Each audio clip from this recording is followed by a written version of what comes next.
Salut 13-18! Au début de la semaine, on a vu c'est quoi le discernement et aujourd'hui, je vais vous donner 3 conseils pour l'aiguiser.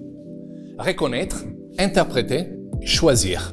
Premièrement, reconnaître tous les effets que les événements de ta vie, comme les personnes que tu rencontres, les paroles que tu écoutes ou tu lis, vont produire à l'intérieur de toi. Reconnaître ces variétés d'émotions, des désirs et des sentiments qui vont se manifester différemment avec tristesse, joie, paix, rage, espoir, obscurité, sens de vide ou colère. On se sent attiré par différents chemins sans qu'aucun ne semble bon à entreprendre.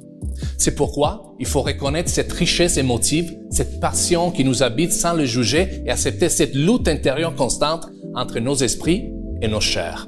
Dans cette phase, la parole de Dieu prend une importance énorme parce que méditer la parole de Dieu, prier, nous permet de regarder à l'intérieur de nous et en même temps de s'extérioriser sans avoir peur et se laisser dominer par la honte ou le silence. Deuxièmement, interpréter.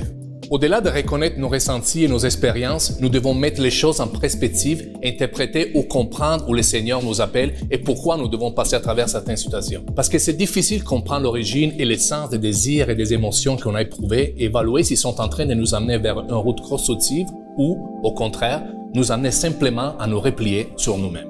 Troisièmement, choisir. Une fois, après avoir accepté tous nos questionnements, les émotions différentes qui nous submergent et passer en revue nos diverses options, c'est le temps de prendre un choix. C'est la partie la plus difficile. Choisir. Ça a l'air simple comme mot et vous pouvez dire c'est bien plus facile qu'à faire, mais vous avez la chance de prendre une décision. La bonne décision. Si on pense que dans certaines places sur la terre, ce privilège-là de choisir n'est pas donné à tout le monde. Choisir, ça veut dire reconnaître toutes ces questions, ces émotions, ces tentations, les accepter et prendre position. Choisir avec discernement, c'est de prendre une décision en connaissance des causes en sachant quelles sont les conséquences positives et négatives de mes décisions. De plus, en tant que chrétien, il faut choisir en se basant sur notre identité de fille et fils de Dieu. Le choix que nous avons pris d'accepter Jésus comme notre sauveur, il ne faut pas que le garder dans notre cœur, mais le transformer en actions qui vont marquer notre parcours de vie. Les choix que nous prenons doivent se traduire en action en sachant que nous allons être confrontés à tous ces désirs, ces tentations qui peuvent essayer de détourner notre regard. Mais en choisissant le Seigneur, on accepte ces tentations et on décide de ne pas se laisser dominer par elles. 13-18, je t'invite à reconnaître, interpréter et choisir. On se sent attiré par différents chemins sans qu'aucun ne semble bon sans qu'aucun.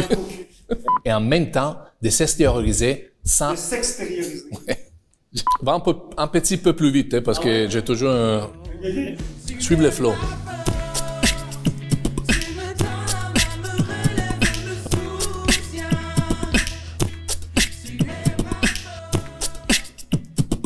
OK.